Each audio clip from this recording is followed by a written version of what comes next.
અવધૂતચિંતન શ્રી ગુરુદેવ દત્ત. શ્રી પ્રતાપરુદ્ર હનુમાનજી મહારાજના સાનિધ્યમાં અને દત્ત પરંપરામાં પ્રગટેલ તમામ ચેતનાઓનું પ્રગટ સ્વરૂપ એવા ભગવાન ઔદુંબરની છત્ર છાયામાં અત્રે ઉપસ્થિત સર્વે ભક્તોના હૃદયમાં બિરાજેલા ગુરુ મહારાજના ચરણમાં પ્રણામ. અલગ છે નિરંજન. આ 9 પ્રકારની ભક્તિ કોણે કોણે કરી એના ચરિત્ર આ જ્ઞાનકાંડમાં આવે છે. એમાં જે છેલ્લી ભક્તિ બતાવી આત્મનિવેદન ભક્તિ, આ ભક્તિ કરેલી અત્રિ અનસૂયા માતાએ, કે જેના પ્રતાપે એમને ત્યાં આદિનારાયણ પરમાત્મા પોતે દત્તાત્રેય સ્વરૂપે પ્રગટ થયા. એટલે નિરંજને પૂછ્યું કે એ વાત તમે જરા વિસ્તારથી સમજાવો. અલગ કહે છે, નિરંજન, બ્રહ્માજીએ સૃષ્ટિનું નિર્માણ કર્યું, પછી 7 માનસ પુત્રો પ્રગટ કરેલા સંકલ્પથી, એમના માતા પિતા કોઈ નહીં. એમાં એમના નેત્રમાંથી જે પ્રગટ થયા હતા એનું નામ હતું અત્રિ. એ જન્મથી જ એમના નામ પ્રમાણે ગુણ હતા. અત્રિ એટલે ત્રિ નહીં, એ અત્રિ. ત્રિ નહીં એટલે એ ત્રિગુણાતીત હતા. સત્વગુણ, રજોગુણ ને તમોગુણ, આ 3 ગુણથી એ સદા પર રહેતા હતા, ત્રિગુણાતીત અવસ્થામાં રહેતા હતા. અને એમનું લગ્ન કરદમ ઋષિની કન્યા અનસૂયા સાથે થયું હતું. આ અનસૂયામાં પણ નામ પ્રમાણે ગુણ હતા. અનસૂયા એટલે ન અસૂયા, ઇતિ અનસૂયા. અસૂયા એટલે ઈર્ષ્યા. એનામાં જરાય કોઈની ઈર્ષ્યા જ નહોતી. કોઈની પણ ચડતી જુએ, કોઈનું સારું જુએ તો એના પેટમાં જરાય દુખે નહીં, અને અનસૂયા કહેવાય. બીજાની ચડતી જોઈને હરખ થાય તો સમજવું કે આપણે અનસૂયા થયા. પતિ અત્રિ થાય, ત્રિગુણાતીત થાય, અને પત્ની ઈર્ષ્યા વગરની થાય તો એને ત્યાં દત્તાત્રેય ભગવાન પુત્ર તરીકે આવે. આ બંને જણાનું લગ્ન થયું પછી એમણે નિશ્ચય કર્યો કે આપણો પતિ પત્નીનો પવિત્ર સંબંધ ભક્તિ કરવા માટે છે, જન્મ મરણમાંથી છૂટવા માટે છે. માટે પહેલાં ભક્તિ કરો, ભગવાન મળે પછી સંસારનો વિચાર. પાયણા એટલે લાગલા છોકરાને જન્મ આપવો એવું નહીં. બંને જણા કુલાચલ પર્વત ઉપર ગયા, કઠોર તપશ્ચર્યા કરી, એક પગે ઊભા રહે, વાયુ ભક્ષણ કરે, સંયમ વધારીને ભક્તિ કરી. અને એમની ભક્તિના પ્રતાપે એમના સન્મુખ 3 દેવોએ એક સાથે દર્શન આપ્યા. બ્રહ્મા, વિષ્ણુ અને મહાદેવ, 3 દેવોએ એક સાથે દર્શન આપ્યા. એટલે અત્રિએ કીધું, મેં ધ્યાન તો એકનું કરેલું, તમે 3 કઈથી આવ્યા? તારે એ 3 દેવો 3 મટીને એક થયા. અને એ વખતે એમણે દત્તા સ્વરૂપે દર્શન આપીને કીધું કે ભોહો અત્રિ વયમ ન ત્રિહી. એ અત્રિ અમે 3 જુદા નથી, અમે એક જ છીએ. આવું કીધું ને ભગવાન 3 મટીને એક થયા. અને દત્ત સ્વરૂપે એમને આ જે સ્વરૂપ છે એ સ્વરૂપે ત્રિમુખી સ્વરૂપે દર્શન આપ્યા એ વખતે. અને પછી ભગવાને એ વખતે એવું કીધું કે અમે 3 દેવોના સ્વરૂપ જુદા દેખાય છે, 3 દેવોના કાર્ય જુદા દેખાય છે, પણ અમે એક જ છીએ. કોઈ પુરુષ હોય એ ઓફિસમાં મોટો ઓફિસર હોય તો એ ઓફિસર તરીકે ઓળખાય. ઘરમાં આવે તો એની પત્ની પાસે પતિ તરીકે ઓળખાય. એના પિતા પાસે બેસે તો પુત્ર તરીકે ઓળખાય. બહેન સાથે બેસે તો ભાઈ તરીકે ઓળખાય. અને દીકરા સાથે બેસે તો બાપ તરીકે ઓળખાય. દરેક જગ્યા એના કપડાં જુદા હોય અને કામે જુદા હોય, પણ વ્યક્તિ તો એક જ. રાજા હોય તો સિંહાસન પર બેસો તો રાજા કહેવાય, પણ એની પત્ની જોડે બેસો તો રાજા કહેવાય, એ વખતે તો પતિ કહેવાય. રણ મેદાનમાં લડવા જાય તો યોદ્ધો કહેવાય. છે એક જ, 3 જગ્યા એના કપડાં જુદા, એના કામે જુદા, પણ રાજા એક જ. એવી રીતના અમે દેવો ભલે જુદા લોકો માને છે, પણ હું જ્યારે ભગવાન કહે છે કે હું જ્યારે સૃષ્ટિનું નિર્માણ કરું તો બધા મને બ્રહ્મા કહે છે, હું સૃષ્ટિનું પાલન કરું તો બધા મને વિષ્ણુ કહે છે, અને સંહાર કરું તો મને બધા મહાદેવ કહે છે. બાકી અમે એક જ છીએ. આવું કહીને 3 દેવો સંયુક્ત થયા. અને ગુરુ દત્તાત્રેય સ્વામી મહારાજ કી જય. અત્રિ ઋષિએ સુંદર પ્રાર્થના કરી ભગવાનની. અને પછીથી ભગવાને કીધું કે બોલો તમારી શું ઈચ્છા છે?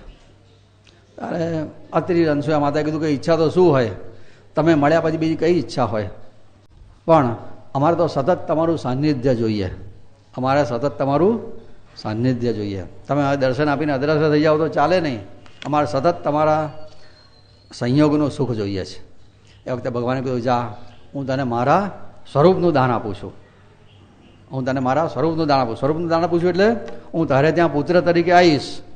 સ્વરૂપનું દાન આપવાનો અર્થ આવો થાય, દત્તનો અર્થ એવો થાય કે જે બધું જ આપી દે. કરે નિજ દાન જો સોઈ દિગંબર હો તો એસા, આવો દિગંબર કહેવાય એને, કે જે પોતાના સ્વરૂપનું દાન આપી દઈશ, જાઓ.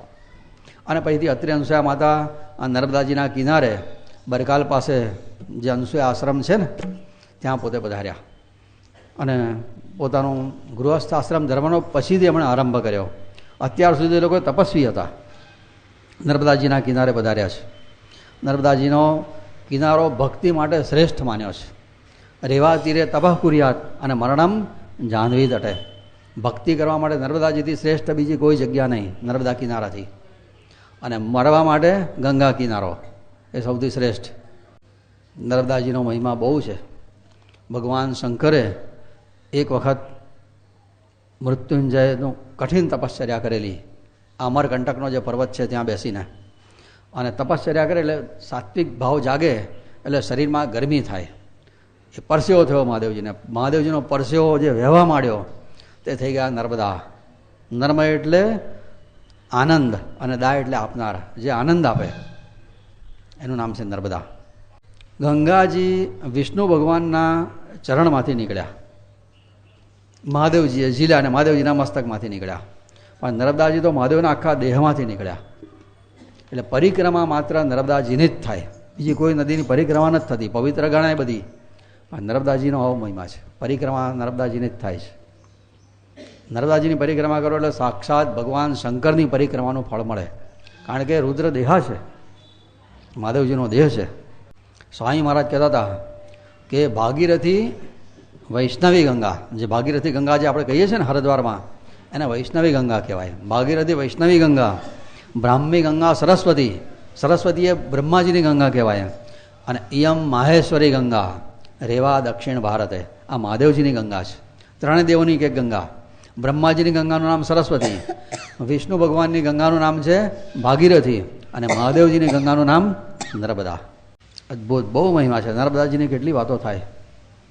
સ્નાને તાર્યા કઈ કને, પાને જીવ અનેક, દર્શન માત્રે તું કરે પૂર્ણ મનોરથ ટેક.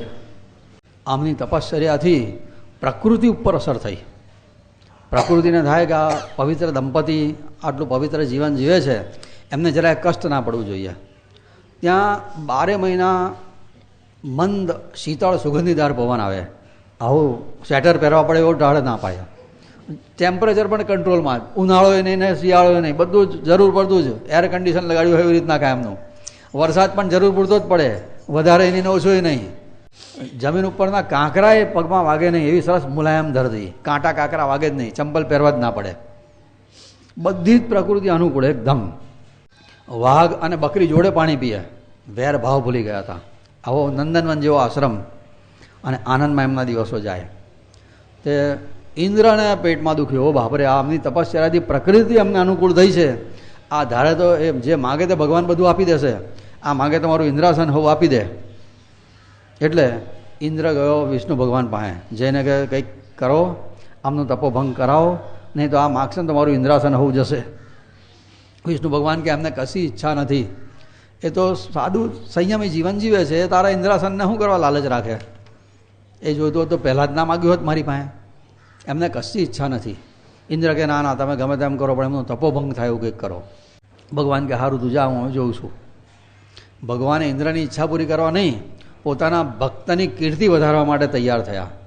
ભગવાનનું એક નામ છે ભક્તાનામ કીર્તિવર્ધનમ. ભગવાનને થયો આ બે દંપતી કેવા સંતોષી છે, કેવું સાદું ને પવિત્ર જીવન જીવે છે. આમની કીર્તિ દુનિયામાં દિગંતમાં ગાજવી જોઈએ ને યુગોના યુગો સુધી ગવાવી જોઈએ. એટલા માટે ભગવાને નારદજીને પ્રેરણા કરી. નારદજી સીધા બ્રહ્મલોકમાં આવ્યા. એ વખતે બ્રહ્માજી કંઈક કામે ગયા હતા.